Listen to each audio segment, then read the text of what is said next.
What's going on, everyone? So today I'm going to be talking about one of the most demoralizing things in all of door-to-door sales, and that is whenever you knock on somebody's door. They open it, kind of look you up and down, and maybe you get a few words out, but they're not interested. Slam the door in your face, right? So the reality is that's going to happen regardless of how good you are or how knowledgeable you are. But here's just a few things to kind of reduce the number of times it's going to happen. So for one, I know plenty of good salesmen that don't do this, but it's worked for me, and that is wearing a safety vest. If someone knocks on your door wearing a safety vest, more times than not, this is someone that you need to hear out, right? Maybe he's telling you something about your electric meter, your gas, your water. This is someone that you need to talk to. So that's one thing that I've used to upfront kind of help my chances of not getting the door slammed in my face. For two, the first couple words that come out of your mouth are absolutely critical. People are not going to listen to or believe about 90% of what a salesperson is going to say, and that's been proven.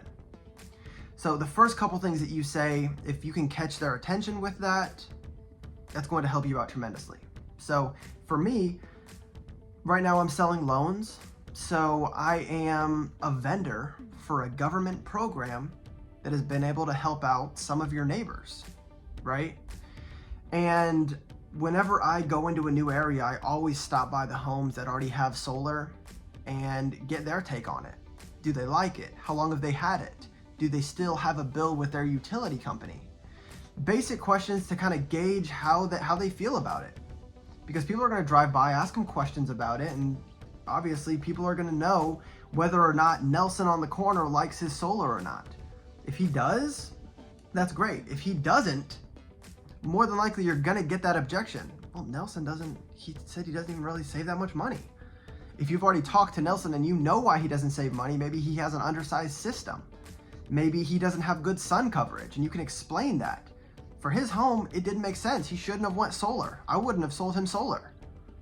But for your house, it makes sense for these reasons, right?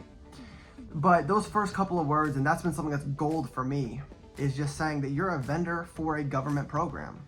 It's completely true. The third tip with this is going to be to compliment them up front before you say anything. Maybe they have a brand new car outside. Maybe they have a really nice flower bed, right? Maybe their deck is really well decorated. Anything about their house, if you can compliment them up front, oh, by the way, I really like, your flower bed, right? And now you've complimented them, got a smile on their face, and they're 1,000 times more likely to hear you out now. The fourth thing is going to be up front. You need to tell them you don't have that much time.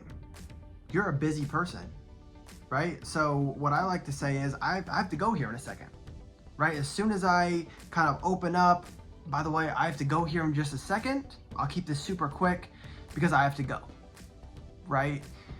This way they're not like, oh, okay, this guy's gonna stand here for the next 30 minutes and give me some type of speech. I'd rather not.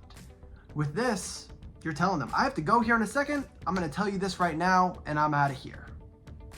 Another thing that has served me really well is being unconventional and thinking out of the box. Whenever you walk up to someone's house, if you notice something or think of something on the spot that you should say, just say it. The worst that happens is they slam the door in your face or, kick you off their property, which in that case, it probably would have happened anyway. Now, this way okay, that doesn't work, right? I've had some of my best sales just be, I thought of something to say, I'm like, I probably shouldn't say that. But I said it, and, whether it was some kind of corny joke or something like that, it worked, right? So you're not going to know if these things work unless you try them. All in all, like I said, the reality is you're going to get a door slammed in your face at some time, right? But I would say my biggest advice for that is to leave it at that door. You don't carry it with you to your next door, and now you're kind of down whenever you're talking to this person. That shows up. Like, you need to leave it at that door and move on. Like, you can't continue to carry that with you. Why did he slam the door in my face? Like, that's something that I've caught myself doing multiple times. Like, over time, after getting so many doors slammed in your face, you start to get down, right? But every person is different. Like you can't expect that to keep happening. Every door you get slammed in your face, that's just one less that's going to happen to you.